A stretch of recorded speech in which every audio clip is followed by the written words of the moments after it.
Today, 17-year-old Vi Tugamusu, who comes from Waitakere College in Auckland, will be learning how to be a line technician, learning what's required when a power pole needs replacing. She will also be learning about the job of a substation trainee, maintaining Transpower's Pakuranga substation in South Auckland. Training manager Keith Ball will be guiding Vi through her first day. Keith Ball from Electrics, welcome. Substations are necessary in the electricity supply system to lower voltage for onward distributions into a town. This station drops the power from 110,000 to 33,000 volts. Our job today, Vi, is to carry out a service on the switch. We work in a hazardous environment, not a dangerous environment, because we manage our hazards. Substation trainees carry out inspections and servicing of transformers and a wide variety of high voltage circuit breakers. They might joint high voltage overhead conductors, carry out insulation and voltage breakdown tests, or help install substation earthing and safety bonding systems. At least 2 people will work on any job. Today's operator is Tracy Farrell, who is responsible for all preparation and safety procedures. To carry out any part of a switchyard maintenance procedure, the operator will go through and isolate and earth, which means putting earth safety precautions in place for us to be able to go near the thing. Then the operator will issue the person with a permit and it's safe to work on. What we need to do via these switches are very heavy because of the 2,400 amps, and you need to be able to stand with your feet apart, take your handle in both hands and use your whole body weight to open it with. Feet apart.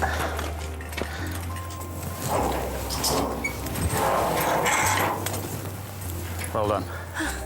The area is declared safe. It's time to head up to the job.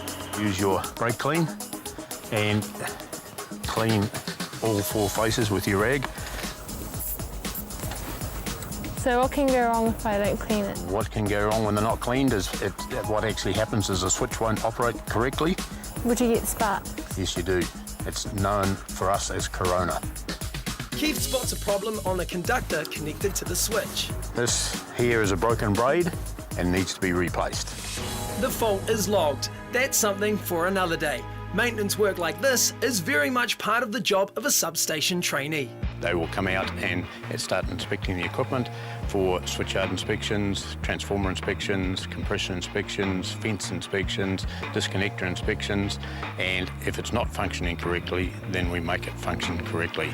Regular attention minimises equipment failure, and today there's scheduled maintenance on the 110,000 volt line into the substation. So if you pop that onto the top of that, push it down and pump the handle.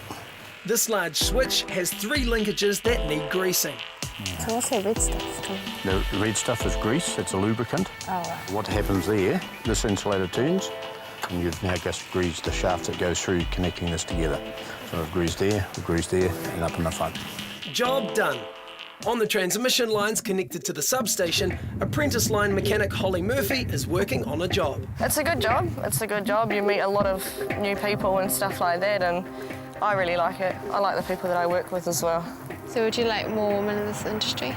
Yeah, I would love to see more women in the industry. There's only 3 women in electrics that do like transmission lines, which is high voltage. And the amount of times you get mistaken for a boy is kind of ridiculous. Teamwork is extremely important, and one of the things we find for women who come into the technical and trades roles in our sector is that they enhance the team, simply because women socialise men very differently. We find that if we have all males in a team, testosterone levels are higher, attention to detail may be okay, but many women that come into the industry are very safety conscious, and they enhance the safety of the teams. Well, there's a keen team waiting for Vi in South Auckland, getting ready to replace a power pole. Pole across the way here, number 7 to replace. We've already identified that it's not safe to climb, so obviously we'll be using the bucket for it. Together with Phil Neal of North Power, Vi is now looking at the job of a line mechanic. This is a pole that we're going to be replacing, and it's currently feeding the 3 houses in behind it here. We've got the crane track coming up to hold the pole, while the bucket truck will then come up there and take the conductors off the insulators so we can pull the pole out and put a new one. Just be careful when you get too much off because it's going to slip through like this. Okay. Okay. First ready to come down? The job of a line is to keep the power on for the people. All the low voltage stuff we're looking after that. So the service lines into the homes, we are the power poles outside the properties, the street lighting, hot water systems.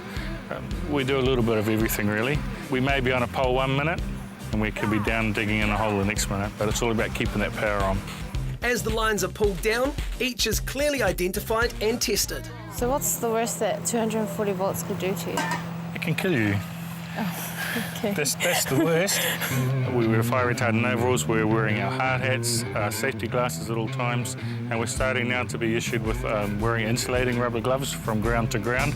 The new pole is up, Vi's help dig it in, and it's time to reattach the original cables. You need to want to work outside, and it's not just on a beautiful day like this. You can be working outside in all conditions. And then just leave the rest like that? You can do the other one as well. You need to be able to think for yourself, but in saying that, you also need to be able to ask if you don't understand. Feel good? We're out of here. And maturity is a big one as well. Maturity doesn't come with age. There's a lot of young, mature people out there as well that can identify that when to have a good time and when to get stuck into what they need to do. Once the area is cleared, the power can be turned on. All alive! Last job is to run a test at the meter board of each property. We know that the power is up to the bottom of the main switch, so if we touch it onto a phase, it's indicating there's more than 230 volts there. So that's all good. We then carry on through and we find out where the neutral comes down to a stub, and we check that. And as you can see, there's no voltage on the meter. So the power's going through the phase like we want it to. It's got all that together and turn the main switch on, and the customers can use as much power as they like. She wasn't afraid to get in there and get down and get dirty. Couldn't really ask for anything more than that. She did very well today. From the beginning I thought it was just simple work, but it seems to be more than what it looks like.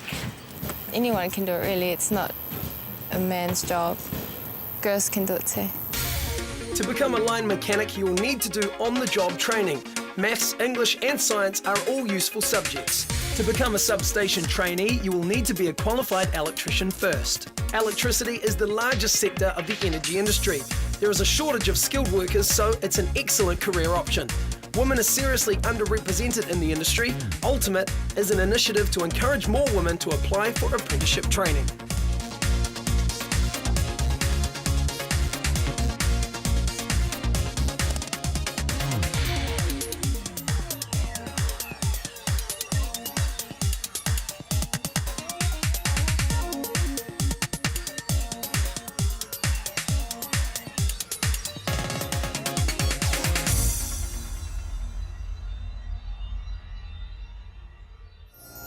Supporting local content so you can see more of New Zealand on air.